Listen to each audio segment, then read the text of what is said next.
When you start talking about the idea of a weekend home, you do want that there is a sense of seclusion, there's a sense of privacy. And I think fundamentally, you want to be able to reset your mind. You want to be able to rezone yourself. You want to go in a different space, not just physically, but you want to go to a different space mentally. You want to be a sort of getting away from your city, getting away from the noise of the city. But, sometimes sites don't allow you to do it. But this one particularly did. What was fascinating was that right from the main road, you drove in almost half a kilometer into what really is a beautifully landscaped sort of driveway with places to sit on the side. There are sort of walkways. What is interesting here is that this is a very, very wide sort of corridor. I wouldn't even call it a main road.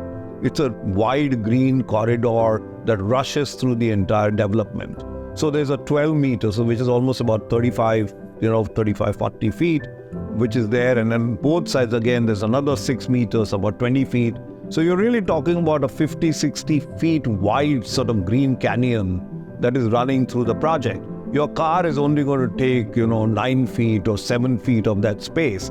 So just imagine that you are in the 60 feet canyon and you are only occupying 1/10 of the width of that canyon, and the rest of it is dense green. And imagine driving into that space. Often what happens is that you have these large sort of living clusters, and you sort of enter this living cluster and you start seeing a plot and a plot and a plot, and just a myriad number of plots that keep sort of on and on.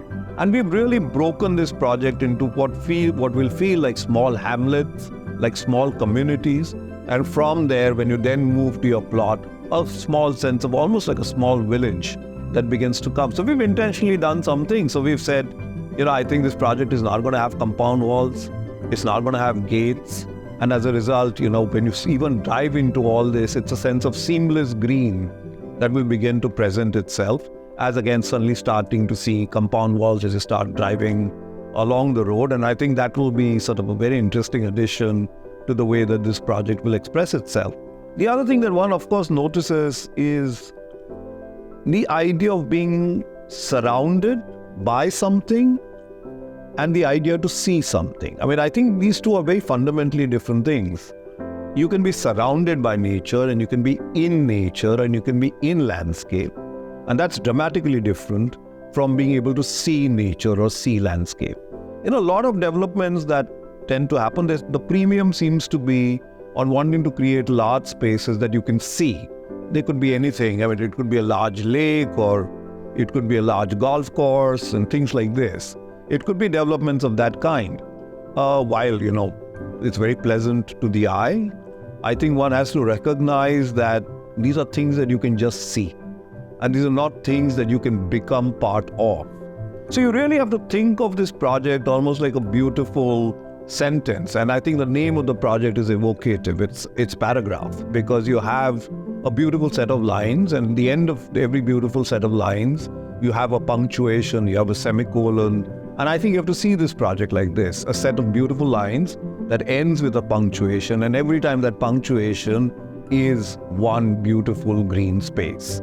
And each of these green spaces have got tremendously diverse functions. So what do you really have? I mean, you sort of enter this project, enter this site, and you will end up sort of coming to a pavilion, which is a beautiful glass pavilion that will sit amidst the landscape. It'll have a garden on both the sides. It's got walls that sort of create an alley that steps down. And there's water that sort of greets you as you begin to enter. Both two different kinds of water. There's water that crinkles, water that makes a sound, water that falls on the ground. But there's also sort of the more tranquil, the more sort of quieter sense of the lake or smaller lake that you begin to see. You barely begin to sort of enjoy that and experience that, and you drive a little further, and you suddenly sort of begin to see a very large waterfall, with sort of water roaring down and pounding down onto the ground. The mood will suddenly begin to sort of dramatically change. There are little pockets of green, little pockets of places to sit, little places for children to play, little places for health equipment that keep happening along the way. And then you finally you come to the central club. The central club is almost like an island. It's an island where there will be the clubhouse, and it'll have the gardens with it, the pool with it. You traverse that a little bit further, you come to one more green space, and then you come to a flower garden. And in that flower garden is a beautiful trellised space, a place to sit, a place to sort of smell, the fragrance of these beautiful flowers. And again, a place in shade with a place of a lot of color, a lot of light. You go a little further and you come to a very large sort of lake. And within the lake, there's an island and a place to really sit and meditate. So just by that very nature, right from the beginning, right from the entrance, you got many, many different experiences. And what ties these experiences together is a sense of a forest, a sense of an avenue, a sense of a continuous green. So think of it almost like it's a necklace. Think of it almost like it's something that's a very delicate thread, that's a very beautiful thread. And along this beautiful thread are these little emeralds that keep happening as you keep traversing the site. And all of them together become something that is extremely sort of powerful and evocative. And I think just that fundamental fact, just that simple manner in which it will dramatically change your experience of beginning to imagine the space, to slow down your mind, to start thinking about things differently, I think is a very, very powerful idea.